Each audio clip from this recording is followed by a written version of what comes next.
ब्रह्मा विष्णु महेश अजर अमर नहीं है।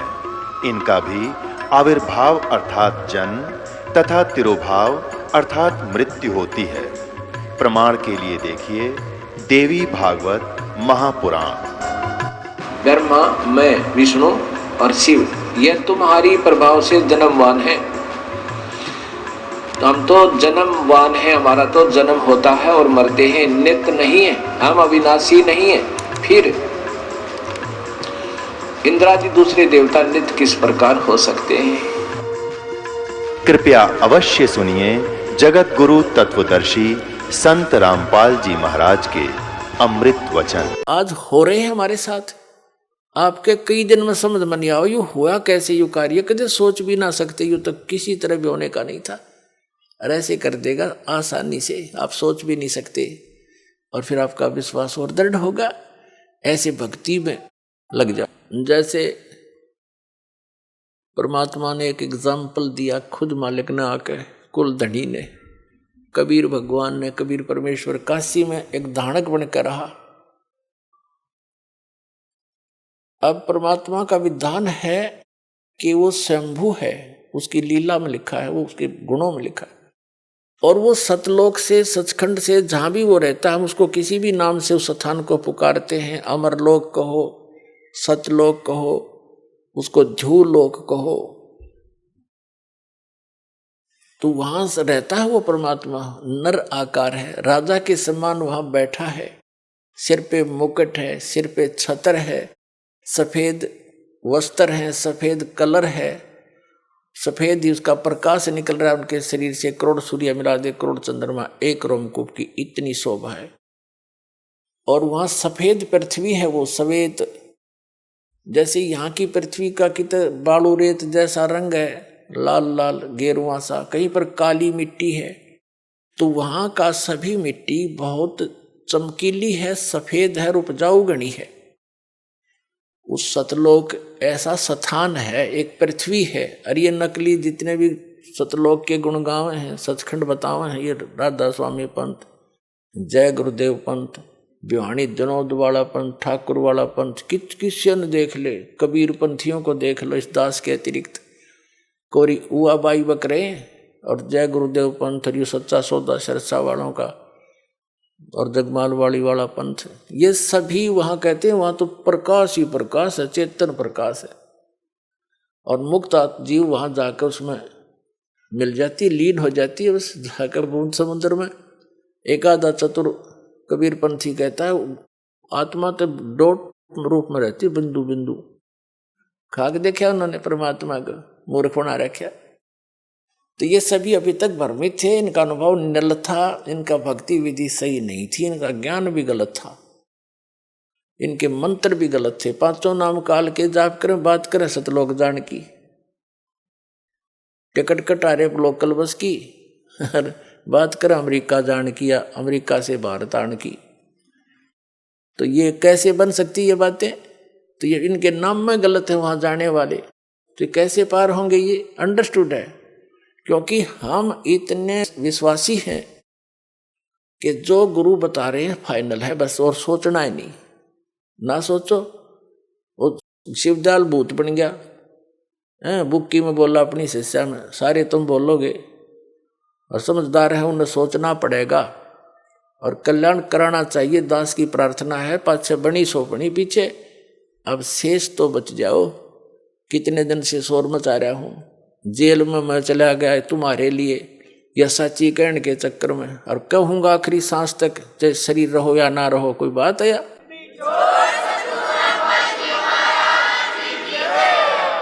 असंग जन्म हो गया हमने धक्के खात्या ने, के बिरान माटी, और मुझसे नहीं देखी जाती, क्योंकि दास को वो ज्ञान भगवान ने दे दिया। मुझे कोई दूसरा नजर नहीं आता, पूरी पृथ्वी अपनी सी दिखे है, सब अपने बहन भाई दिखे, क्योंकि हम सतलोक से आए हुए। यहाँ काल ने हमें मूर्ख बनाकर आपस में लड़ा बिड़ा रखा है, हमारे साथ आपस में ये मनमुटाव रखता है। घर घर में कड़ा करवा रखी इसने, सास बहू की बनती ना, नंद बहू का लट्ठम लट्ठा, बाप बेटे का झगड़ा, पड़ोसी गेल झगड़ा, छोटे से बंटवारे पे, किसी किसी काम पर सारा दिन टेंशन ग्रत रखना। इनको दुखी सताना, दुखी करना उस काल का कर्तव्य है, उसका परम धर्म बन गया है कि ये भगवान के बच्चे हैं, इतना सताए दूं और वो भी दुख पाता रहेगा हमें दुखी देखकर। लेकिन परमात्मा के सामने विकल्प यही है कि वो अपना ज्ञान देकर, अपने में आपकी आस्था दृढ़ कर सच्ची भक्ति करा के ही आपको यहां से ले जा सकता है। और ये तभी संभव है जब आप स्वयं शिक्षित होगे। अब शिक्षित करना पड़े आपको परमात्मा ने, और शिक्षित करके अब जितने भी संत थे, पंथ थे, धर्म मजहब थे, उनके सदग्रंथ भी विद्यमान हमारे पास, और उनका अनुभव वर्तमान के जितने भी कलियुगी संत महंत हैं, आचार्य शंकराचार्य हैं, किसी भी धर्म पंथ के, वो क्या हमें बता रहे हैं ये आपको मालूम है। और सदग्रंथ दास दिखा रहा है कि ये बताते निराकार भगवान को किसी से बात कर लो, चाहे हिंदू है, चाहे मुसलमान, सिख या ईसाई है, कहते परमात्मा तो निरंकार है, वो तो निराकार है, वो तो प्रकाश ही प्रकाश है। ऐसी सुनी सुनाई दंत कथा से पवित्र बाइबल आपको दिखा दिया दास ने, उसमें लिखा है परमात्मा ने मनुष्यों को अपने जैसा बनाया, नर और नारी करके उनकी सृष्टि की, तो भगवान निराकार। पूछ कर देखो किसी भी ईसाई धर्म के पवित्र आत्मा से कि परमात्मा कैसा है, वो कहेगा गॉड इज फॉर्मलेस, परमात्मा निराकार है। तो क्या खाक पड़ा उन्होंने पवित्र बाइबल को। फिर बाइबल को वो फाइनल मानते हैं, तो बाइबल में तो साकार लिखा परमात्मा, मनुष्य दृश्य है। ऐसे ही वेदों के पढ़ने वाले भगवान को निराकार बताते, और वेदों में स्पष्ट लिखा है कि परमात्मा मनुष्य दृश्य है, राजा की तरह बैठा है, वहां से गति करके आता, भक्तों से मिलता है, उपदेश देता है, और कवि की तरह प्रक्रिया करता है, कवियों की तरह जगह जगह जाकर लोकोक्तियों के माध्यम से, दोहों के माध्यम से, शब्दावली के माध्यम से, शब्दों के माध्यम से अपना ज्ञान प्रचार करता, उपदेश देता है। और कुरान शरीफ में लिखा है कि पवित्र बाइबल ने जो समर्थन किया है कि परमात्मा ने 6 दिन में सृष्टि रची, 7वें दिन तख्त पर जा बैठा, और उसमें लिखा है कि उस परमात्मा ने मनुष्यों को अपने जैसा बनाया। वही ज्यों का त्यों 40% विवरण पवित्र बाइबल वाला पवित्र कुरान शरीफ के अंदर विद्यमान है। सूरत फुरकानी 25 में आयत नंबर 52 से 59 तक स्पष्ट किया हुआ है कि वो कबीर नाम का परमात्मा है। और कुरान शरीफ के ज्ञान देने वाला अल्लाह कहता है अपने पैगंबर हजरत मोहम्मद को कि आप इन काफिरों की बातों में मत आना, वो कबीर सुप्रीम पावर है, वो कबीर अल्लाह है, वो सर्वशक्तिमान है, सब कुछ कर सकता है, और इस वही है जिसने सबकी रचना करी, वो अपने बंधों के गुनाहों से खूब परिचित है। वो कबीर परमात्मा आपके पाप भी नाश कर सकता है, आपके कर्म के। वो वही है जिसने 6 दिन में सृष्टि रची, वो कबीर नाम है उसका। और 7वें दिन तख्त पर जा विराजा। उसकी खबर किसी बा खबर से पूछ देखो, जब तख्त पर जा बैठा निराकार कितना हो गया हो। मुसलमानों को पूछ लो भगवान कैसा है अल्लाह, वो तो बेचून है, बेचून मान निराकार। इन पवित्र वेदों को पढ़ने वाले इनसे पूछ कर देखो, अभी तक आपके पास सबका विधान है, हिंदू धर्म में आप जन्मे हो, इनका तो खूब पता आपको। ये भी कहते हो परमात्मा निराकार है, और आपने दास ने उन्हीं के अनुवाद को आपके सरोरू कर दिया। इन अंग्रेजों का कराया हुआ अनुवाद, इंजीनियरों का, इन आर्य समाजियों का आर्य निराकार बताएं, और खुद अनुवाद कर रहे हैं। भगवान राजा के समान देखा जाता है, वहां से गति करके आता है, भक्तों से मिलता है, उपदेश देता है, कवि की तरह घूमता है, और फिर भी निराकार बताओ। सबकी बुद्धि घुमा रखी काल ने। तो पुण्यात्माओं, अब रजा हुई है परमात्मा की आपके ऊपर। अब आपकी रुचि बढ़ेगी इन प्रमाणों को देख के, सचमुच सारी बात सच्ची, और वह ऐसी सृष्टि है, वहां सब मुक्त पुरानी ठाठ से रहते हैं। जो सुख आप यहाँ खोज रहे हो वहां मिल जाएगा, और यहाँ तो आप रह ही नहीं सकते, चाहे राष्ट्रपति बन जाओ, और चाहे सारी पृथ्वी पर तो मकान बना ले, 100 कोठी बना ले, ये तेरी है नहीं। मूर्ख बंडा बना रहे तो वहां क्यों ना चल रहे। यहाँ तो जब तक यहाँ रहना है भक्ति कर, जैसा मालिक देता वैसे तो रहे। जो राखे तो ही रहूं, मेरा के चारा, और खाने जाद खरीद हूं गुलाम तुम्हारा। ये परमात्मा मैं तो आपका दास हो गया। अरदास की चिंता मालिक ने, नौकर की चिंता मालिक ने खूब बनी रहती है। ये दयालु मालिक है हमारा। जो मालिक हमने मान रखे तो कसाई है, ये ब्रह्म ज्योति निरंजन काल, इसको हमने मालिक मान रखा था, ये तो कसाई है, ये तो आपके अपने स्वार्थवश रोके हुए। और जब हम दयाल की शरण में आएंगे तो हमारे सारे दुख दूर हो जाएंगे। तो कबीर साहब वो दयालु मालिक है, उसकी शरण में आगे तो उसको सब पता है, मेरे बच्चे को क्या आवश्यकता है, मेरे नौकर को सब सुविधाएं देता है, क्योंकि उसके अंदर दया होती है। तो हम उसकी शरण में जब आ गए तो हमारी सब समस्याओं का उसको खूब ज्ञान है। हम जो मांगेंगे और आवश्यक होगा वो दाता अवश्य देगा आपको। और हम मांगेंगे बकवाद, क्योंकि भक्ति के मार्ग में चल रहा व्यक्ति को एक पत्थर ठा के सिर पर फिर धरन लगे, उन्हें क्या कहेंगे, मूर्ख। समझदार तो ये कहेंगे क्यों सिर मारे, पत्थर में चल आगे न चलेंगे। तो कहने का भाव ये है कि जो आप अनावश्यक वस्तु मांगोगे, जो आपके ऊपर पत्थर के रूप में होगा और भक्ति में बाधा करेगा इस सफर में, तो दाता वो दे को ना चाहते, क्योंकि आपको आवश्यकता नहीं है उसकी, और हम उसकी आवश्यकता मान रहे क्योंकि हम बालक है। तो इस प्रकार पहले दास चाहता है, बुद्धिमान समाज है, बहुत सावधानी से सोचना पड़ेगा आपने, जो किस लिए हम माया इकट्ठी करते हैं, कोठी और कार बनाने के लिए, और बेटा और बेटी के ब्याह में बकवाद करने के लिए, व्यर्थ का खर्चा करने के लिए, और ये वे मतलब के त्योहार चोर बनाकर बम पटाखे बजाकर फंड करने के लिए। तो ये भक्ता के काम नहीं है। ना जाने काल की कर डारे, किस विध ढल जा पासावे, और जिनाते सरते मौत खुड़क दी उनानु केड़ा हंसावे। हमने नोट ऐसे डर के रहना पड़ेगा कि ना जाने के बिजली गिर जा। जैसे विवाह करते हैं बच्चों का, उसमें 6 महीने पहले तो जनता वाले घर वालों ने बेटी बहनी हो, और लड़के वाले की कभी बराबर खर्च वाले हैं, तो सारा पंगा पा रहे हर तरह का। तो उसके लिए फिर कितब डीजे लाएंगे, हाँ, फिर बड़ी बड़ी बारात, और ये सारा काम बिगाड़ा नहीं फिल्मों ने। फिल्मों में देखा आपने कोई सिंपल वे तो ब्याह होता, बकवाद करें सारी, बड़े बड़े राजे महाराजा की तरह आगे पाछे बैंड बाजते चलो, तुरु तुरु तुरु करते चले हैं, लंबे चौड़े लैंप लैंप ला के फंड कर रहे। ये ब्याह करो बकवाद, तुम जुलूस तो पहले काट दे बालका का। तो हमने इस विवाह को बहुत सिंपल वे से करना है, कोई विशेष व्यवस्था नहीं करनी। वैसे तो बुद्धिमान व्यक्ति कोशिश तो अभी कर रहे हैं कि भाई हम तो चुन्नी पे ले आए, लड़की को चुन्नी पे ले आए, पर ठीक है, वो भी तो ब्याह है, वो कौन सा ब्याह को नहीं हुआ। और ये 36 बकवाद करके गाना और बजाना, घुटी लानी, फंड करना, डीजे नाचना, ये बकवाद तो नहीं करनी। ना दहेज देना, हम दहेज देकर अपनी बेटी को कितने दिन सुखी कर सकते हैं, कुछ सोच कर देखो। कर सकते हो सुखी?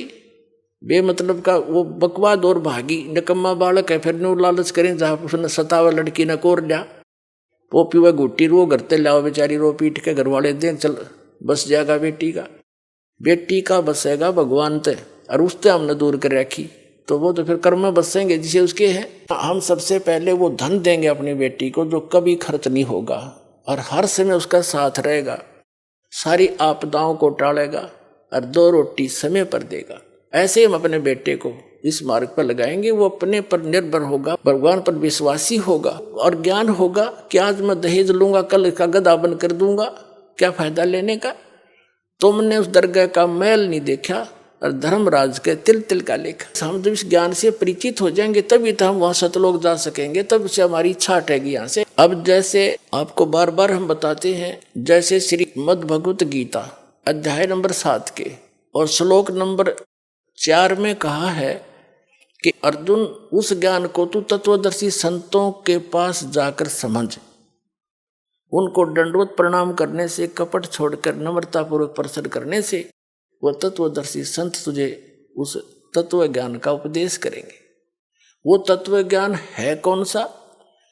चौथे अध्याय के गीता जी के 32वें श्लोक में कहा है कि अभी तक जो ज्ञान तूने पहले सुना है 31 तक, चौथे अध्याय के 31 मंत्र तक, 25 से लेकर 31 तक, उसमें कोई कैसी क्रिया करता है, कोई कैसी भी कर रहा है, कोई देवता पूज रहा है, कोई स्वाध्याय करता है, जैसे कोई गीता का पाठ कर लेता है, कोई ये सुखमणि साहिब का जाप कर लेता है, कोई वेदों के 5-4 श्लोक याद कर लिए उनको रोज रिपीट कर लेता है, कोई 5 बार की नमाज कर लेता है, और कोई मुंह पर पट्टी बांध के तीक्ष्ण अहिंसावादी व्रतों को करता है, नंगे पैर घूमता है, और कोई देवताओं की पूजा करता है, कोई योगासन करता है, कोई खड़ा होकर तप करता है, कोई बैठ के करता है।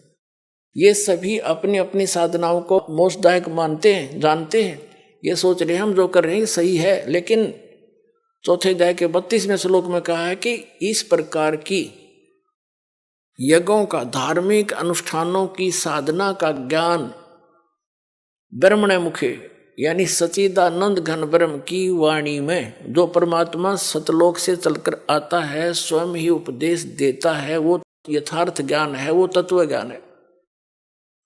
उसके अंदर विस्तार से कही गई है। यहाँ अनुवाद, गीता अनुवादकर्ताओं ने गलत कर रखा अनुवाद।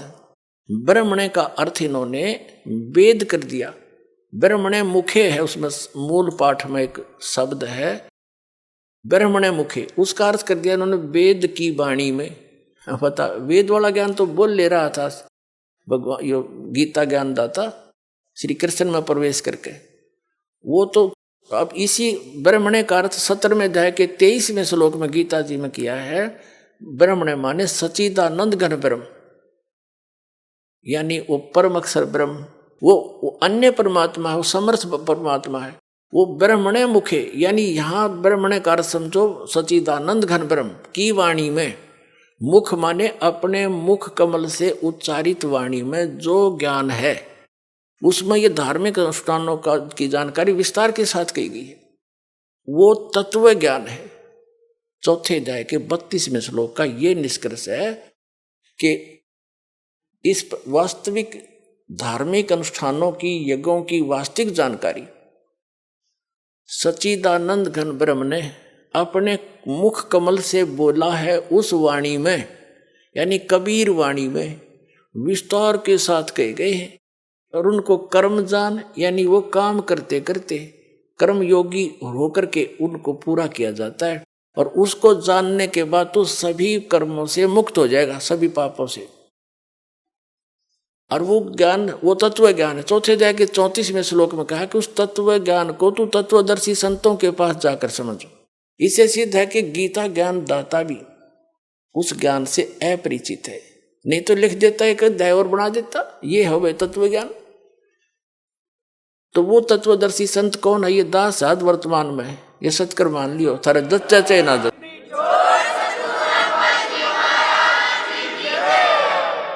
और उनको दंडवत प्रणाम करने से पूरी गीता जी में केवल उस संत को ही दंडवत प्रणाम का प्रावधान बताया है, नहीं तो 18वें अध्याय के 65वें श्लोक में अपने विषय में कहता है गीता ज्ञानदाता के माम नमस्कारु, मुझे नमस्कार कर, मुझ में मन वाला हो, मेरा भक्त बन, तू निश्चय ही मुझे ही प्राप्त होगा।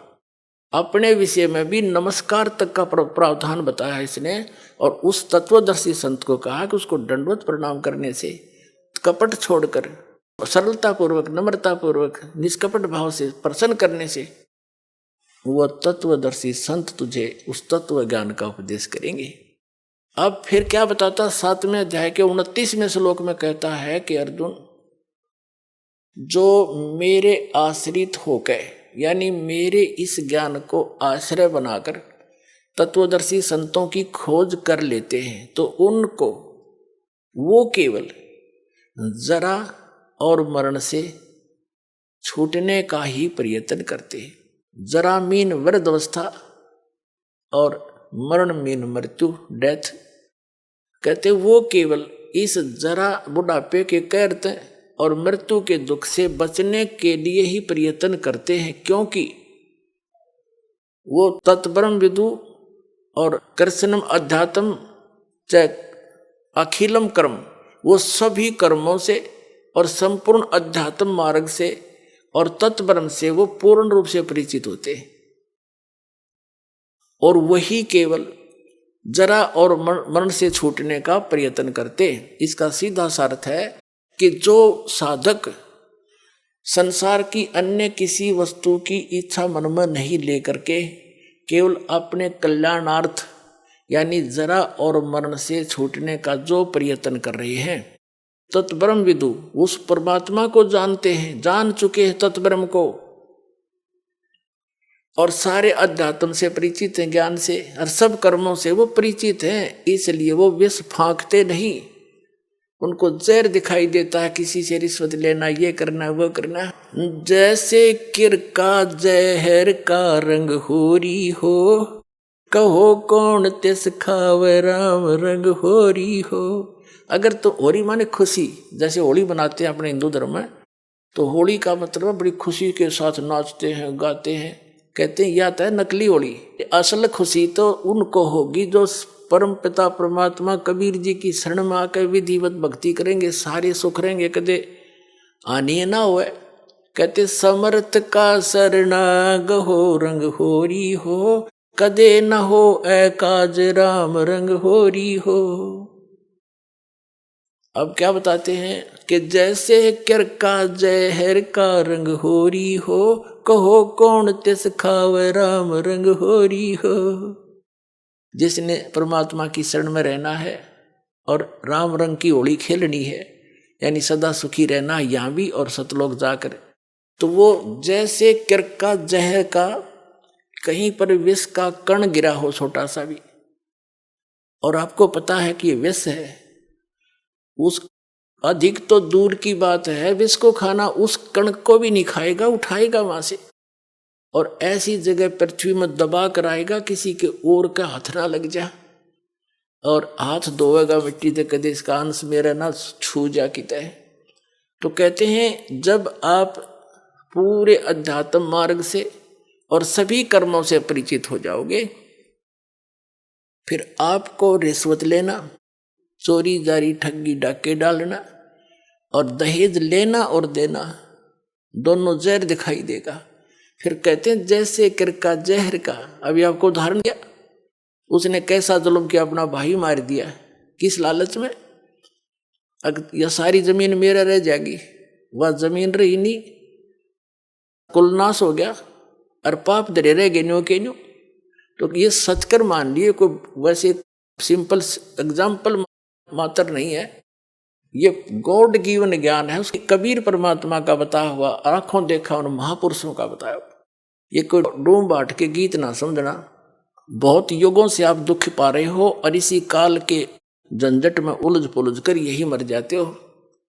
तो क्या बताते हैं, जैसे किर का जहर का, एक भी किसी का पाई भी लेना, बिल्कुल आपको विष दिखाई देगा। फिर कौन खाओगा उस विष को, कि तुमने उस दरगाह का मैल नहीं देखा और धर्मराज के तिल तिल का देखा। हर पाई पाई का हिसाब होगा वहां पर। तो इसमें तो बहुत बड़ा बखेड़ा बन जाएगा आपके लिए। तो बुद्धिमान व्यक्ति फिर उसका निकट नहीं जा सकता। अबोध बालक जहर चाहे सारा खा जा, लेकिन ज्ञान होने के बाद व्यक्ति विष के निकट नहीं जाता। तो जब तक आप अबोध थे, खाते रहे विष, मरते रहे, गधे कुत्ते बनते रहे, ये विष है। ऐसे संकट भोगने पड़ते हैं अपने को। और जब बुद्धिमान हो गए वो तो इसका निकट भी ना आते। जैसे भक्ति के मार्ग में बहुत ही सीमित सामान लेकर चलना चाहिए। ये परमात्मा स्वयं आकर के भक्ति दृढ़ करते हैं कबीर परमेश्वर जी। एक समय ये कहीं प्रकट हो गए थे, वहां रह रहे थे एक संत रूप में। उनके शिष्य हुए एक रंग का, एक बंका, एक उनकी लड़की थी, उसका नाम था वंका। और उसी समय उन्हीं के पैरल हुए श्री नामदेव जी, जो छिपा जाति में उनका जन्म था, बड़े महापुरुष हुए। तो पुण्यात्माओं, जैसे हम अन्य संतों के चमत्कार देखकर, उनसे हुई कुछ आध्यात्मिक लीलाओं को देखकर हम उनको परम संत मानकर वहीं तक सीमित हो गए, फिर उनकी समाधि पूजन लग गए यादगारों को। अब वो संत बचपन से ऐसे लीला होती थी उनसे, और उनके इतिहास में लिखा कि छोटे ही बचपन में से ही उनके ऐसे ऐसे भगवान की तरफ से बहुत से उनके बेनिफिट मिले। तो वो पिछले जन्म के पुण्यकर्मी प्राणी थे, पार हुए नहीं, वो फिर दोबारा आगे जन्म लेकर। तो उनकी बचपन से ही वो भक्ति की जो चमत्कार थी, वो चिंगारियां फट रही थी। कुछ दिन में डिस्चार्ज हो जाती, खत्म हो जाती वो। कुछ दिनों के बाद फिर वो चले जाते ऐसे अपना कर्म बिगाड़ कर। उन्हीं में से ये एक नामदेव जी थे। बचपन से ही उनकी पिछले संस्कारों से, पुण्यों से बहुत से ऐसे लाभ हुए। एक बार विठल भगवान की पूजा करते हैं महाराष्ट्र के अंदर, तो विठल भगवान की एक मूर्ति बना रखी होती है। विष्णु है विठल, वैसे विष्णु को ही विठल मानते हैं, विठल विष्णु जी के अवतार थे। उनकी मूर्ति बनाकर पूजा करते हैं, उनको भोग लगाते हैं और पीछे आप भोजन करते हैं। तो एक बार नामदेव जी के छोटे से थे, उनके पिता ने कहा, बेटा हमने कहीं बाहर जाना है, कई दिन माना पड़ेगा, तुम भगवान को भोग लगाना ठाकुर जी को और पीछे दूध पीना। पहले भगवान को भोग लगाना ठाकुर जी को, विठल जी को, और फिर पीछे ग्रहण करना, अन्यथा पाप लगेगा। बच्चे का बहुत जल्दी असर होता है इन बातों का। माता पिता चले गए, पहले से पैदल जाते थे, पैदल आते थे, 3 दिन जाने में, 1 दिन वहां रुक के 3 दिन आने में लग गए, जैसे भी 1 हफ्ते में आए। अगले दिन नामदेव जी ने नहा धोकर दूध का कटोरा भर के और विठल भगवान की मूर्ति का आगे रख के, जैसे माता पिता करते थे, पर्दा लगा के खड़ा हो गया, भगवान भोग लगा लो, भगवान भोग लगा लो। थोड़ी देर में पर्दा उठाया, जो का दो रखा कटोरा, नहीं दूध लगाया, नहीं पिया। अब उसके माता पिता क्या करते थे, कटोरा रख के ऐसे करते थे, विठल भगवान दूध पी लो, पर्दा लगा देते थे। एक आली सी में मूर्ति रखी थी, उसका पर्दा ला रखा था, और थोड़ी देर में उठा के अपने आप सारे दूध में मिला के और पी लेते थे। और बच्चे को इन्हों पता नहीं था कि विठल जी दूध ना पीते, उन्हें सोचेगा जी घूंट भर लेते होंगे भगवान, तभी माता पिता लाते हैं। उन्हें देखा भगवान ने तो दूध ना पिया, उस दिन भी फिर खुद भी रोटी ना खाई। भगवान आप भोग नहीं लगाओगे तो मैं भी नहीं खाऊंगा, आदेश है मेरे पिताजी का। अगले दिन फिर रख दिया दूसरा भर के, उस दिन भी ना पिया, रोटी नामदेव जी ने भी नहीं खाई। अब तीसरा दिन निकला, बालक मरण हो गया। अब वो समर्थ परमात्मा, यानी उसके पिछले पुण्यों से ऐसे लीला होती है। आए दाता उस विठल वाली मूर्ति का आगे बैठ गए, छोटे से बन के, और नामदेव ने कहा, भगवान जब तक भोग नहीं लगा लोगे तेरा दास टूक टूक ना तोड़े, मरूं चाहे जीऊं, मैं तो बेशक मर जाऊं। तभी आस्था देखी भगत की, भगवान ना आके और दूध पी गया, चढ़ चढ़ पूरा कटोरा पी गए। नामदेव कूदता फिरे, आज राजी हुए मेरे भगवान। नामदेव जी की खुशी का ठिकाना नहीं, आप भी दूध पिया, छक्कर रोटी खाई, आज प्रसन्न हो गए मेरे भगवान, मेरे से कोई रोटी बन गई थी। अब रोज पीवे, रोज दर्दे दूध सामने पीवे गट गट, और फिर मूर्ति सी दिखे। उनके माता पिता आए, उन्हें चिंता थी, बालक है कहीं भगवान को भोग ना लगाया। वो नाते पूछा, बेटा क्या विठल जी को भोग लगाया था? माता जी ऐसा बना, 3 दिन तो इन्होंने कुछ नहीं खाया पिया, और मैंने भी नहीं खाया पिया। क्या करा कि मैं दूध रखूं, भगवान ने ग्रहण नहीं किया। मैंने सोचा आपकी याद में दुखी हो रहे होंगे परमात्मा, नहीं पिया होगा, और या मुझसे कोई त्रुटि होगी। तो तीसरे दिन भगवान ने, तीसरे चौथे दिन जैसा भी भगवान ने दूध पिया, नहीं पहले भोग नहीं लगाया 3-4 दिन, और मैंने भी खाना नहीं खाया, मरने को हो गया था। अब बच्चे के मुंह की तरफ देखे वो माता पिता, ये क्या बोल रहा है, क्या कैसे भोग लगाया बेटा तेने, कि भगवान को भोग रख। 3 दिन तो इन्होंने पिया नहीं, चौथे दिन पी लिया दूध, सचमुच।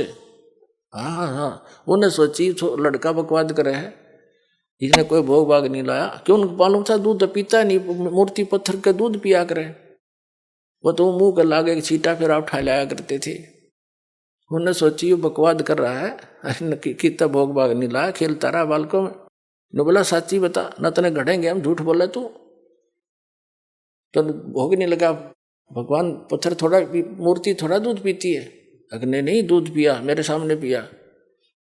उनको और पक्की दचगी झूठ बोला सारी उलट का। ने बोले भाई तू झूठा गणा हो गया नामदेव, और हम तेरे से बात नहीं करते, तेने तो भोग लगा नहीं हमारे भगवान को। वो कहने लगी हमारे सामने लगा के दिखा कैसे दूध पिया। उन्हें प्रतिदिन जैसा करता था, पूरे रूटीन से धोया, कटोरा दूध का भरा और रख दिया। हे भगवान मेरे माता पिता के विश्वास नहीं हो रहा दाता, भोग लगाओ। उसी समय मूर्ति से हाथ से निकले नू कचिया कचिया, और पकड़ कर उनके सामने माता पिता के सामने गट गट दूध पी गया।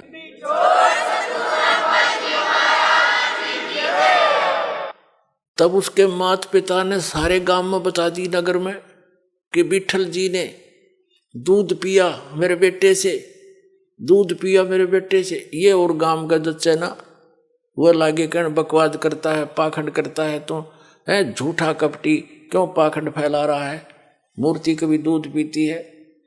पंचायत होगी, चौपाड़ में बुला लिया नामदेव भी, उसका लड़का भी। पंचों ने फैसला किया कि हमारे सामने दूध पिलाओ भाई, जब मानेंगे ना तुम्हें गांव से निकालेंगे तुमको। तुम पाखंड फैलाते हो, अपने घर पर लोगों का चढ़ा चढ़वाने के लिए भ्रमित कर रहे हो, वहां बुलाने लग जाओगे कुछ दिनों में। अब समस्या आ गई, नामदेव भी बुला लिया। बैठ के नामदेव का पिता बैठ गया साथ में, नामदेव बैठा और कहा भाई क्यों बच्चा, भोग लगा भगवान ने, विठल जी ने दूध पिया था, कहाँ जी पिया। अब ये रखी है मूर्ति अलग से सुथरी स्थान पर बनाकर सटेज सी रख रखी थी कि यहाँ पे ला के दिखा दे, ये दूध रखा। वो अपना जैसे भी नहा धो के आया था, हाथ धोकर रखा कि हे विठल महाराज, दूध भोग लगाओ मेरे दाता, मेरे माता पिता संकट के अंदर हैं, दया करो मेरे मालिक। उसी समय पंचों के सामने हाथ निकले मूर्ति से और गट गट दूध पी लिया। सारे देखे खड़े खड़े।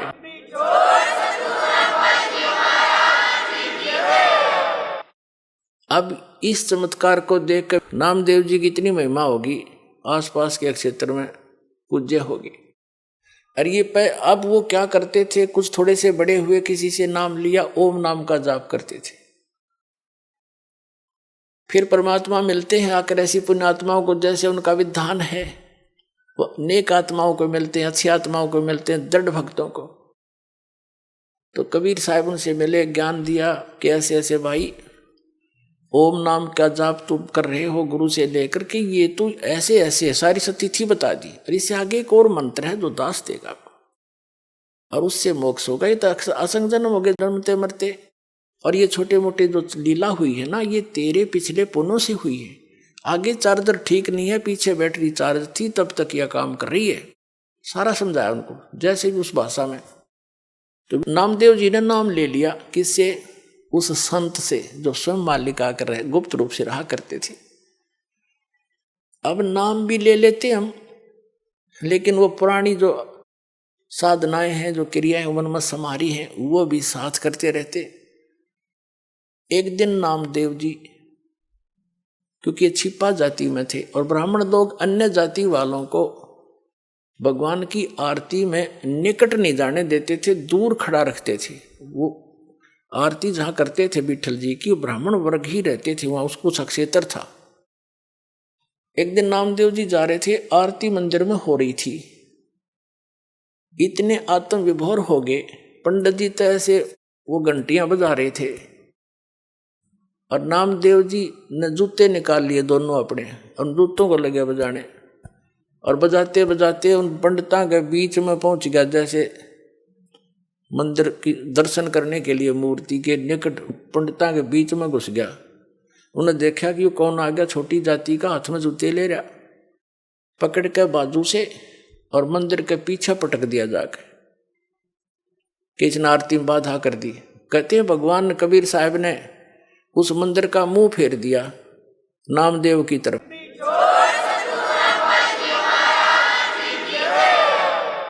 और पंडित जी पीछे घंटी पीटने खड़े खड़े पछला काने। तो नामदेव जी उठकर आगे। अगले दिन वो उनसे मिला, अपने गुरु बहनों से, भाई से, रंका, बंका और वंका। तो घर पे पहुंचा, वहां आते जाते रहते थे।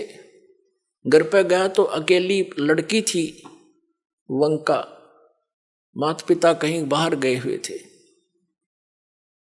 वो लड़की कुछ पट्टी तैयार करे थी, जैसे किसी के चोट लाग जाए उसके जैसा भी देसी इलाज, कोई कूट छेद के जड़ी बूटी। नामदेव जी ने पूछा, बहन किसको क्या हो गया, आप क्या बना रही हो। अब पुण्यात्मा भगत जो होते हैं वो भगत वाली भाषा बोला करते हैं। और लड़की बोली, भाई नामदेव तू चल रहा है बनमुखी, अपने हिसाब से चलता है भाई, तू आगा पीछा नहीं देखता, तेने क्या जरूरत थी उन पंडितों के बीच में जाकर खसण की है। गुरुजी की बेइज्जती कराना चाहा था तू, जब तेरी बेइज्जती देखी नहीं गुरुजी पे, और गुरुदेव ने जो तेरा मंदिर घुमाया है ना, उसके कारण गुरुदेव का चोट लग गई हाथ के, और उसके लिए पट्टी तैयार करो। नामदेव कुछ सोच ले भाई, ना दुखी करया करे। नामदेव ने सोचा गुरुजी दिखे भी कोई ना वहां पर, और मंदिर घूम गया, उसने वहम हो गया था कि मेरी भक्ति ने कर दिया यूं काम। उसकी फड़क निकालनी थी, वो भ्रम निवारण करना था दाता ने। अब उसने सोचा बहन सचमुच एक और मैं बालक हूं, मूर्ख हूं, पट्टी ले जा रही हूं, चाल मेरे साथ। वो दोनों गए। गुरुजी का चोट लाग रही हथेलियां पे, और लड़की ने मैलम लाकर पट्टी बांधी, चरना में पड़ गया, रोन लग गया। ने बोला भगवान मेरे से गलती होगी, माफ कर दो, आगे से ऐसी गलती नहीं करूंगा। बोला कहा बेटा, जब मैंने मार्ग बता रखा, वो मंदिर में टिंडे लेने गया था तू, जो भक्ति मैंने बता रखी, इस विधि से तेरा कल्याण होगा, वहां किस लिए गया था? तू मानते हो नहीं, मनमुखी चलते हो, इसलिए मार खाते हो। तो उसके बाद उसकी वह दृढ़ता बढ़ गई सचमुच। लेकिन वो तो मालिक थे। वो जैसे आजकल परंपरा चल गई है कि गुरु ही भगवान होता है, गुरु भगवान नहीं होता। वो तो भगवान ना आए थे सीधे गुरु बन के, और अपनी भक्ति की सतिथि बना के रखनी थी। काल नो सोचा है नकली संत नकली पंथ बना के, नकली नाम जाप करा के इनकी भगवान से आस्था हटा दूं। जो साधना ये करेंगे उससे लाभ तो होना नहीं, आपत्ति नो की नो पड़ेंगी आके, तो कुछ दिन में भक्ति छोड़ देंगे। और परमात्मा सोच क्रियाएं करता है, आप भी आते हैं, कोई एक आधा संत भी भेज देते हैं, तो अधिकतर स्वयं ही आए हैं मालिक ने, और स्वयं ही वो काम करा जो भगवान किया करते। तो भगवान और गुरु वो तो वन ऑल इन वन थे, वो तो सब कुछ थे दाता। लेकिन अन्य जो गुरु है वो गुरु है, और भगवान अन्य है। गुरु परमात्मा का पुजारी होता है, और उससे मिलाने वाला मीडिया होता है। गुरु भगवान नहीं होता, भगवान तो भगवान ही होता है। लेकिन उस परमात्मा को पाने के लिए एक विधि बताई है परमात्मा ने, कि अपने गुरु को आप एज ए गॉड ट्रीट करना, उससे भगवान की तरह व्यवहार करना, ताकि जब तुम यहां से जाओगे इसी रूप में आगे भगवान परीक्षार्थ बैठेगा। और यहां जैसा व्यवहार आप कर रहे हो, जैसे विचार अपने गुरुजी के प्रति रखते हो, वो वहां भी होंगे। तो वहां जैसी आपकी व्यवहार विचार त्रुटि युक्त होंगे, तो वहां से आपको रिजेक्ट कर दिया जाएगा, फिर वापस गिर जाओगे। इसलिए परमात्मा कहते हैं गुरु मानुष कर जानते ते नर कहिए अंध, महादुखी संसार में आज्ञा काल के फंद। गुरु गोविंद कर जानियो रहियो बचन समाए, और मिले ते दंडवत बंदगी नहीं पल पल ध्यान लगाए। अब कहने का भाव क्या है कि जैसे ये दास है, इस दास के स्थान पर भगवान आ सकते थे, वो आ जाएं, और आप उनको खोज रहे हो भगवान, अब यहां आ जाए वो भगवान। आपका कैसा व्यवहार होगा? जैसा इस दास के प्रति आपका है। अब उस परमात्मा के प्रति जो आपका भाव बनेगा, और वो भाव इस दास के प्रति नहीं है, तो वहां भी नहीं बनेगा आपका फिर उसके प्रति। अब जैसे परमात्मा यहां आ जाए आपको, जिसकी आप खोज कर रहे हो, तो किस प्रकार लपटोगे उसके चरणों में, रोगे, मुंह की तरफ देखोगे, 100 बार शुक्र मनाओगे, भगवान बड़े भाग जाएंगे, दर्शन होगे। जिस भगवान को हम खोज रहे हैं, और वो आज इस दास के स्थान पर होता, वो तो हजारों बार हुए हैं, रहे हैं दाता, हम नहीं समझ सके। उसको जन साधारण एक भक्त संत समझ कर हमने उनसे डील किया। आप जो व्यवहार मेरे से कर रहे हो वैसा उसके साथ करोगे, तो परमात्मा वहां जब जाएगा, तो यहां ये सोचकर हमने गुरुदेव से डील करना चाहिए कि मान लियो भगवान बैठे हमारे सामने, भगवान के सामने कपट से बात नहीं की जा सकती। जो वचन जो आदेश देव श्रोधार्य ही होना चाहिए, अपनी नहीं चलानी चाहिए, क्योंकि वो आपके हितैषी हैं, आपका बुरा नहीं चाहते, केवल भले के लिए आपको आदेश देंगे, ऐसा नहीं करना, ऐसा नहीं करना, केवल ऐसा ही करना। तो ये तुम वचन मानोगे तो भगत बनोगे और आपका कल्याण होगा। यहाँ कहते मुख पर वचन करे पर माना, और घर पर जाकर करे विज्ञाना। मुख पर तो गुरु जी की बात मान ले, हाँ जी, और घर जाकर न सोचो ना, नो थोड़ा ऐसे थोड़ा करना है, बताइए मर्यादा कैसे छोड़ेंगे? तो फिर के खाक से सो तुम।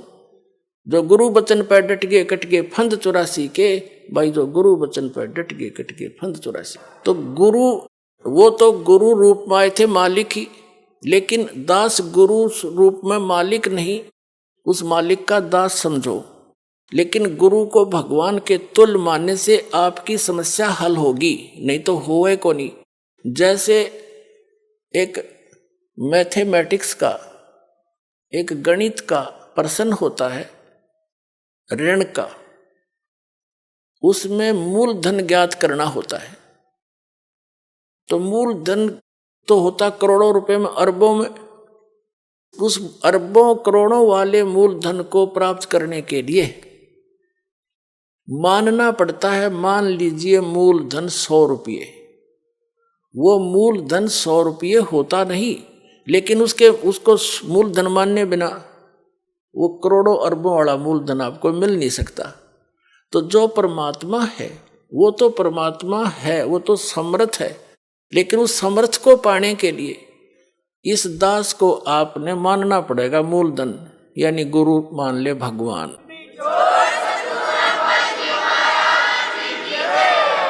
तभी आपकी यह समस्या हल होएगी, नहीं तो कतई नहीं हो, 0 नंबर आओगे आपके।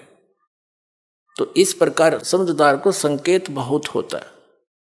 अब प्रसंग चल रहा है कि फिर जब भक्ति मार्ग पर चल पड़ते हैं, घना सामान धर के सिर पर नहीं चला जाता है, ये परंपराएं हटानी पड़ेंगी। और जैसे भगवान रखे न्यो रहना पड़ेगा। जैसे कर का जहर का रंग हो रही हो, कहो कौन तीस खावे राम रंग हो रही हो।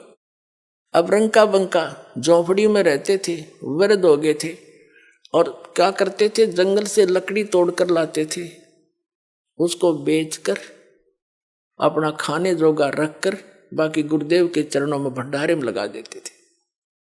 एक दिन नामदेव जी, गुरुदेव यानी कबीर परमात्मा गुरु रूप में आए हुए थे, उनसे कहने लगे, गुरुदेव आपके 2-3 भगत हैं, कितने निर्धन हैं, इनको कुछ धन दे दो, इनका टाइम भी पास हो जा, भक्ति भी घनी कर ले। अब परमात्मा ने सोचा कि नामदेव तो बालक है, कति श्रद्धा बतेरी है, पर इसमें विवेक बना नहीं।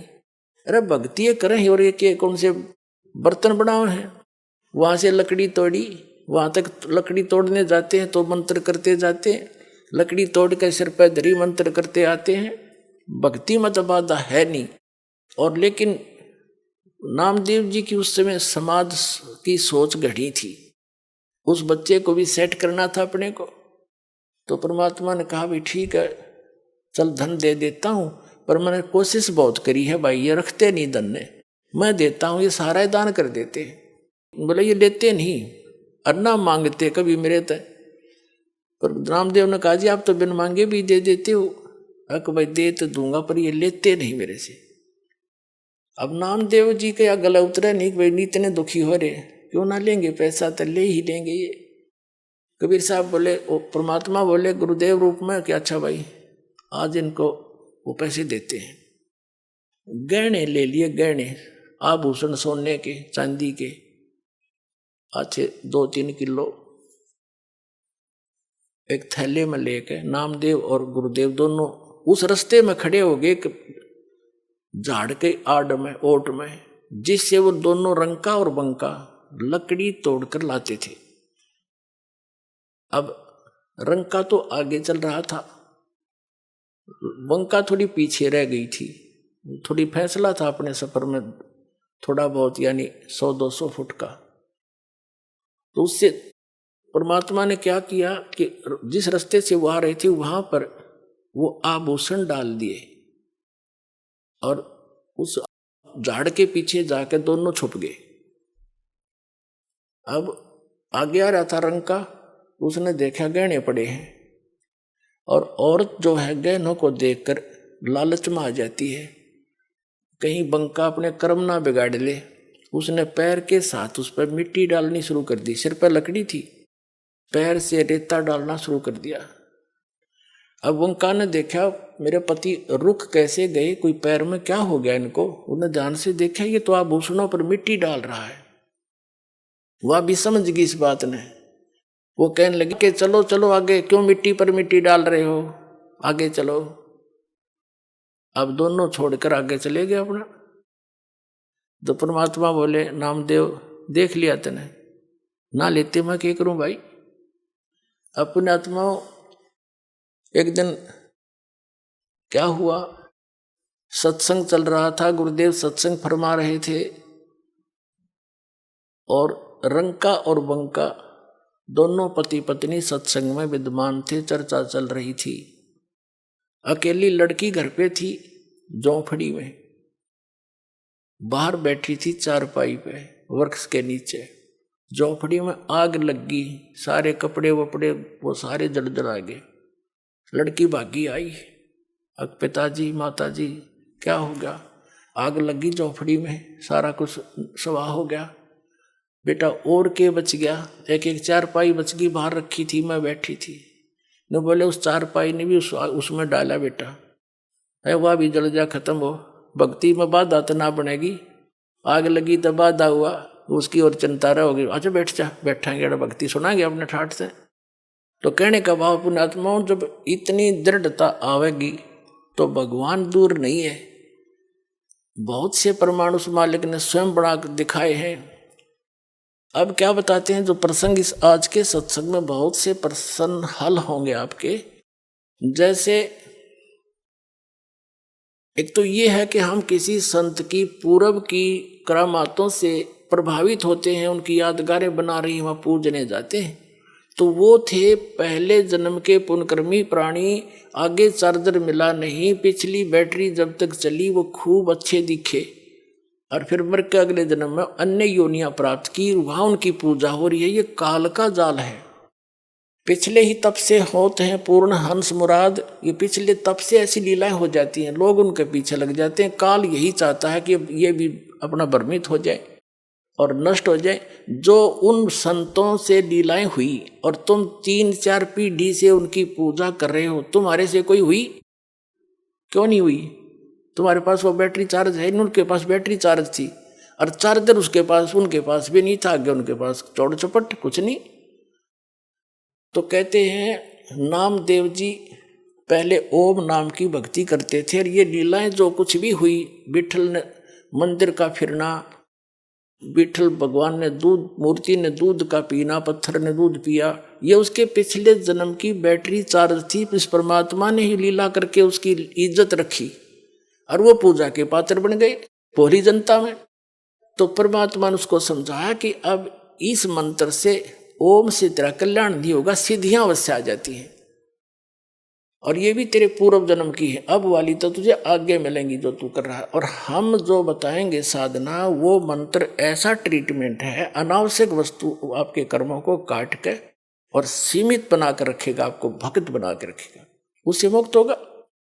नामा छिपा ओम तारी, पीछे सोहम भेद बिचारी, सार शब्द पाया जद लोई, आवागमन बहुड़ ना होई। नामदेव जी छिपी जाति में जन्मे थे, महापुरुष थे, पिछले जन्म के पुण्यकर्मी प्राणी थे। लेकिन कहते हैं नामा छिपा, वो छिपी जाति में जन्मा नामदेव, जैसे कबीर दुल्हा कहते हैं वैसे। नामा छिपा ओम तारी, ओम के अंदर रंगा हुआ था, उसकी लो ला रहा था, तारी माने उसमें लो लग रही थी। और पीछे सोहम भेद बिचारी, पाछे परमात्मा ने बताया कि इससे बात नहीं बनेगी, एक मंत्र और है, इस दोनों को मिलकर फिर ये सतनाम बनेगा। जब ये गजब का काम करेंगे, जब नामदेव जी ने वो सतनाम बना के दिया, भगवान तो देते थे, उस तरह उसका जाप किया, और फिर कहते हैं उससे भी बात नहीं बनती, केवल सतनाम से भी। नामा छिपा ओम तारी, पीछे सोहम भेद बिचारी, सार शब्द पाया जद लोई, आवागमन बहुर ना होई। उनको भी फिर सार शब्द मिला, तब उनका जन्म और मरण मिटा।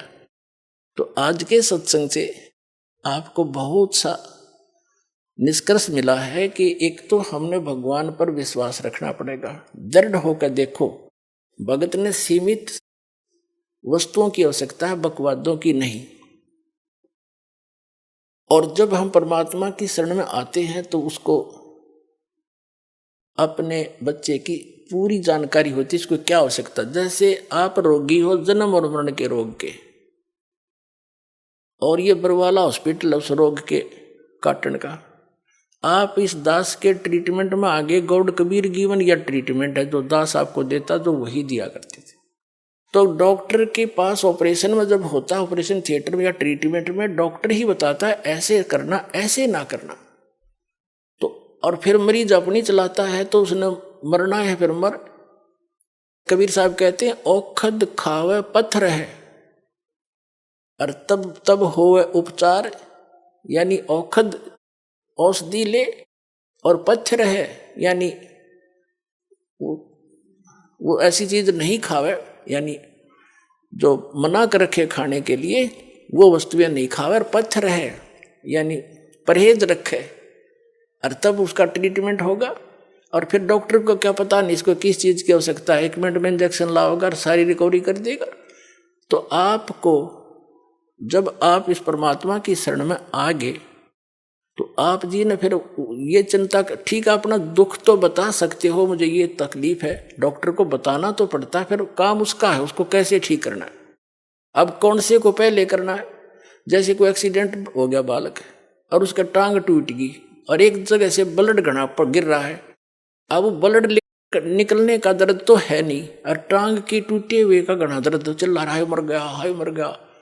लेकिन वो डॉक्टर उसके उस मर गया पर ध्यान नहीं देगा, वो उसने देखेगा खून कहाँ से रिस रहा, पहले उसका ऑपरेशन करेगा, इतना रो लड़ दे थोड़ी देर। जब उस मर गया की तरफ ध्यान देगा तो उसकी जान सचमुच मर जाएगा, इतना पीड़ा है। आइए अब हम उन श्रद्धालुओं के अनुभव जानते हैं जो जगत गुरु तत्वदर्शी संत रामपाल जी महाराज जी से दीक्षा प्राप्त कर चुके हैं तथा उनके द्वारा बताए गए भक्ति मार्ग पर चल रहे हैं। नमस्कार सर। नमस्कार जी। सर क्या नाम है आपका? मेरा नाम ललित कुमार मानिकपुरी है सर जी। ललित जी आप कहाँ से हैं? मैं छत्तीसगढ़ से हूँ सर जी, तहसील सारंगगढ़, जिला सारंगगढ़ बिलाईगढ़ से हूँ जी। ललित जी, संत रामपाल जी महाराज से नाम दीक्षा लेने से पहले आप क्या भक्ति साधनाएं करते थे? सर जी, संत रामपाल जी महाराज से नाम दीक्षा लेने से पहले हमारे पूर्वज जो करते थे भक्ति साधना, कबीर पंथ दामाखेड़ा से जुड़े हुए थे, हम उनके बताए अनुसार भक्ति साधना करते थे, चौका आरती करते थे और अन्य साथ में देव देवताओं की भक्ति भी करते थे सर जी। कब से जुड़े थे आप दामाखेड़ा पंथ से? हमारे पूर्वज पहले से जुड़े थे सर जी, और उनके बताए अनुसार साधना करते थे। सर जैसे कि आपने बताया कि आप दामाखेड़ा पंथ से जुड़े हुए थे, आपके पूर्वज भी पुराने कबीर पंथी हैं, दामाखेड़ा पंथ से जुड़े हुए थे, तो फिर आप इतनी दूर, हजारों किलोमीटर दूर संत रामपाल जी महाराज जो कबीर पंथी उनकी शरण में क्यों गए, क्या कारण रहा? सर जी, हम लोग ये सब भक्ति साधना को करते हुए भी हमारे घर में भूत प्रेत का बाधा रहता था सर जी, और कहीं भी निदान नहीं होता था सर जी। उसके लिए हम लोग कई तांत्रिकों के पास गए और फूंक झाड़ करवाए, लेकिन कहीं पर भी आराम नहीं मिलता था हम लोगों को। किसी तांत्रिक के पास जाने से मुश्किल से 15 दिन ही ठीक रह पाते थे, उसके बाद फिर वही हो जाता था सर जी। फिर हम लोग को आसपास के जितने भी तांत्रिक थे सबको झाड़ फूँक करवाते थे। फिर एक पंडित जी ने बोला कि आप चंडी पाठ करवाओ।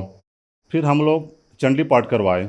फिर चंडी पाठ करवाने के बाद भी हम लोगों को कोई आराम नहीं मिला, तो उन्होंने ही बताया कि आप लोग यहाँ पर कहीं पर भी ठीक नहीं हो सकते, आप वह हरियाणा में एक संत आए हुए हैं, संत रामपाल जी महाराज बरवाला में, उनसे आप जाकर नाम दीक्षा लो।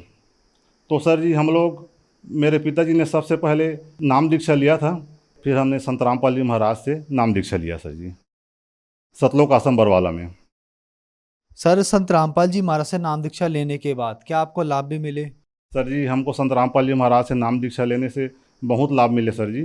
उनको बताते बताते थक जाएंगे सर जी हम लोग। सर जी 30 वर्षों से पहले भूत प्रेत की बाधा से जूझे हुए थे सर जी, कहीं पर हमको भी आराम नहीं मिल रहा था सर जी। तो संत रामपाल जी महाराज की शरण में आए तो हम लोग ठीक हुए सर जी। और दूसरा लाभ सर जी, मेरे शादी को 16 वर्ष हो गए थे, तो हम लोग संतान नहीं हो रहा था, तो उसके लिए हम लोग ज्योतिष के पास गए, तो उन्होंने उनसे पूछा कि शादी के इतने वर्ष हो गए हैं, संतान नहीं हुए, तो उन्होंने बताया कि होगा संतान, लेकिन देरी से होगा। लेकिन उसके साथ साथ मेरे को एक और बता दिया सर जी कि आपकी रिश्तेदारी को घर वाले तोड़ना चाह रहे हैं। तो ये मेरे को विश्वास ही नहीं हुआ कि हम लोग इतने हंसी खुशी से घर में रह रहे हैं, हम लोग को पता ही नहीं चला। फिर क्या हुआ सर जी, 1 वर्ष बाद पुनः हमारे घर में एक घटना घटित हुई, जिसके कारण से हमारे ऊपर दबाव आ गया। इस कारण से हम लोगों का तलाक होना था। फिर हम लोग संत रामपाल जी महाराज 2014 में नाम दीक्षा लिए, तो हम लोग का तलाक रुका भगत जी। संतान के लिए सर जी हमने बहुत हॉस्पिटलों में दिखाए सर जी, बहुत तांत्रिकों के पास गए, खरसिया में गए सर जी, रायगढ़ में दिखाए, बिलासपुर में दिखाया सर जी, सिम्स हॉस्पिटल में, और एक बरगढ़ में गए थे सर जी, पुरोहित हॉस्पिटल। बहुत सारे जगह दिखाए सर जी, कहीं पर हमको भी आराम नहीं मिला सर जी। उन्होंने रिपोर्ट में नॉर्मल ही बताया था सर जी, नॉर्मल है बोल के सर जी। संतान हम लोगों को नहीं हो रहा था सर जी। फिर क्या हुआ सर जी, इलाज कराते कराते हम लोगों का, मेरे पत्नी की तबीयत बहुत ख़राब हो गई, उसके शरीर में ऑल बॉडी दर्द होने लगा सर जी। फिर हम लोग क्या किया सर जी, मैंने बच्चे के इलाज को छोड़कर मैंने उसके दर्द के इलाज कराने के लिए लग गए सर जी। इसी के सिलसिले में सर जी हम एक डॉक्टर है, डॉक्टर सुचित्रा त्रिपाठी जी, उनके पास हम लोग गए रायगढ़ में। तो उन्होंने सोनोग्राफी के लिए बोल दिया सर जी। तो सोनोग्राफी करवा के हम लोग आए, तो उन्होंने बोला कि इतना तबीयत तो बहुत, इतना दिन से दर्द है तो मर जाती 10-12 साल से। तो हम लोग को बोला कि आप एक बच्चे गोद ले लो, आपको संतान नहीं हो सकता है। और रिपोर्ट में दिखाया कि बच्चेदानी ख़राब हो गया था सर जी। तो उसके लिए हम लोगों को सर्जन डॉक्टर एक अनिल तिर्की के पास भेज दिया सर जी। और वहाँ पर सर जी ने ऑपरेशन के लिए बोल दिया था सर जी। ये रिपोर्ट है सर जी। तो हम लोग सर जी डॉक्टर एक अनिल तिर्की के पास बहुत रोए सर जी कि हम लोगों का जो आस था माने बच्चे होने का, वो ख़त्म ही हो गया। लगभग बच्चे दाने को निकाल देंगे, संतान प्राप्ति ही नहीं हो सकता। फिर सर जी बहुत घंटों तक वहाँ पर हम लोग रोए, और सर जी ने ऑपरेशन के लिए बोल दिया था कि, तो उसके बाद डेट भी दे दिया था सर जी उसने ऑपरेशन के लिए। तो हम लोग बोले कि घर से आके हम लोग दिखाएंगे बोल के। उसके बाद सर जी हम लोग घर आए और संत रामपाल जी महाराज से प्रार्थना लगाई सर जी कि मेरे पत्नी का बच्चेदानी ख़राब है और हम लोग को संतान नहीं है। ऐसे करके हम लोग संत रामपाल जी महाराज से प्रार्थना लगाई। फिर उसके बाद परमात्मा का दूसरे दिन आदेश आया कि बेटा भक्ति करो, परमात्मा दया करेंगे। फिर परमात्मा ने दया करी सर जी। उसके बाद हम लोग को संतान प्राप्त हुई सर जी। शादी के 16 साल बाद जी हम लोग संत रामपाल जी महाराज से नाम दीक्षा लिए, तो हम लोगों का बच्चे हुए सर जी। इसके पहले डॉक्टरों ने बता दिया था कि इन लोगों का बच्चा नहीं होगा, ऑपरेशन करना पड़ेगा, वो बच्चेदानी को निकाल करके, ऐसे बोल दिए थे सर जी। मेरे पत्नी का रिपोर्ट है सर जी, इसमें डॉक्टरों ने बोल दिया था सर कि इसके बच्चेदानी को निकालना पड़ेगा, ये उसका रिपोर्ट है सर जी। उसके लिए हम लोग संत रामपाल जी महाराज से प्रार्थना लगाई। उसके बाद उसका बच्चेदानी भी ठीक है सर जी, और कोई प्रॉब्लम नहीं है सर जी। बच्चा भी हो गया सर जी। परमात्मा ने इतना चमत्कार करा सर जी कि जिसका बच्चेदानी खराब हो गया था सर जी, उसमें परमात्मा ने 16 साल बाद एक संतान दिया सर जी। सर जी संत रामपाल जी महाराज की कृपा से मुझे 16 साल बाद ये संतान प्राप्त हुआ है सर जी, जो अभी 1.5 साल का हो गया है सर जी। जिसको डॉक्टरों ने मना कर दिया था कि इसका बच्चा नहीं होगा, क्योंकि मेरी पत्नी का बच्चेदानी खराब हो गया था सर जी। वो परमात्मा की कृपा से आज ये बच्चा है सर जी, 1.5 साल का हो गया सर जी। सर संत रामपाल जी महाराज से नाम दीक्षा लेने के बाद आपको बहुत सारे लाभ मिले। संत रामपाल जी महाराज ने आपको बहुत ही अद्भुत अकल्पनीय लाभ दिए। तो जो दर्शक आज आपको टीवी पर देख रहे हैं और वो भी संत रामपाल जी महाराज से नाम दीक्षा लेना चाहते हैं या आप ही की तरह लाभ प्राप्त करना चाहते हैं, तो उनको क्या करना होगा? सर जी हमारी तरह जो ही जगत के लोग भाई बहन दुखी हैं, जिनका भी संतान नहीं है, वो भी संत रामपाल जी महाराज जी का सत्संग सुने। और विभिन्न सोशल मीडिया साइट प्लेटफार्म पर भी सत्संग चलते हैं, जैसे संत रामपाल जी महाराज फेसबुक पेज और संत रामपाल जी महाराज यूट्यूब चैनल पर भी सत्संग चलते हैं।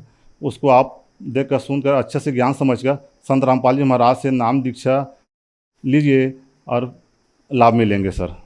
धन्यवाद सर। सत साहेब जी।